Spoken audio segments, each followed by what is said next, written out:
16 май море. Ловицих. Много рибари има. Рибари, риба няма.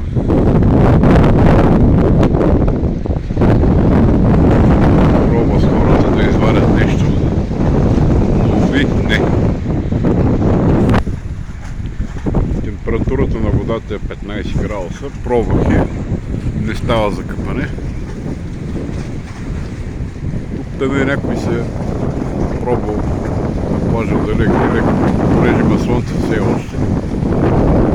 Обаче не става за плаж.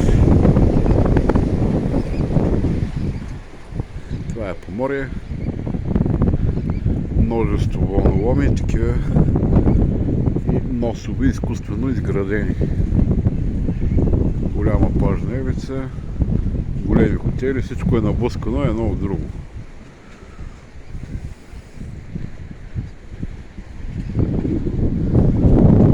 Чайките и гларусите кръжат, търсят и тия риба, но нема.